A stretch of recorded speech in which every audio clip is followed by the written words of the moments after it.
I'm Anita, I'm the consumer editor of vouchercodes.co.uk, and today we're going to talk a bit about how to teach your kids about money. It's a hugely important subject because basically if you don't teach your kids about money, somebody else will. They'll learn all about it from television, from shopping, from watching other people shop, and they'll think that whenever they have money they can just go out and spend it. I think it's never too early to start talking to your kids about money. My 3-year-old knows how to pester for goods when we're in the shops, so it's a good lesson for him to learn the difference between want and need, and also that everything costs money, that he can't just pick things up and put it in the basket. So I think, as young as 3 you can start teaching them about money and spending. The most important lesson when you're teaching your kids about money is to practice what you preach. I think, first of all, if you're talking to them about spending and budgeting and delaying gratification, there's no good going out and blowing all your money on a 3D TV that you can't really afford and then complaining about it afterwards, because it gives them mixed messages.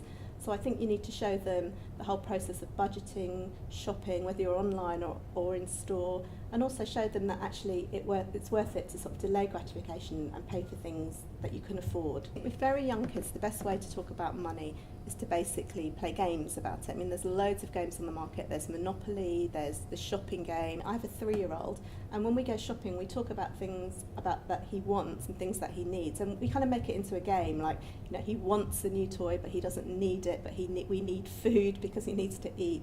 And it's a game we can play at home when we're putting the stuff away as well in the kitchen. For older school-age children, I think pocket money is a brilliant idea. I think it teaches kids to save, to delay gratification and to budget. Kids are much more conservative about money than we think they are. They're not likely to go and blow it unless they see you blowing your money all the time. So if you get them to pinpoint something they really want, like for instance a trip to Legoland, they can watch their money accumulate week by week, and it actually gives them some real incentive to save money, and it's a really good way to teach them about money.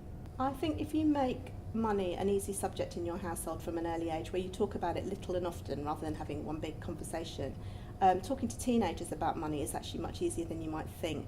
So with teenagers, it's a really good thing to open a bank account for them, to get them to budget, to show them how to price check online, how you shop around for different prices, and how same items can cost different prices in different places. So they can see that there's actually a process behind money and spending. And I think if you've brought up the subject early when they're 3, it's not a big issue later on. You can just make it a non-taboo subject that's easy to talk about. My biggest tip for parents is basically to practice what you preach with money. It's no good teaching your kids about budgeting and saving and delaying gratification if you just go and blow your money once a month on something really big that you later then spend the whole time complaining about. So literally, do what you say basically, and your kids will follow suit. Also, don't make shopping a hobby. I know lots of families that go out at weekends and they just spend, and all that teaches your kids is that basically that when they have money they should spend it instantly. So really it's a process of showing them that you can save money, you can budget, you can delay gratification, and then you can spend and not worry about it afterwards.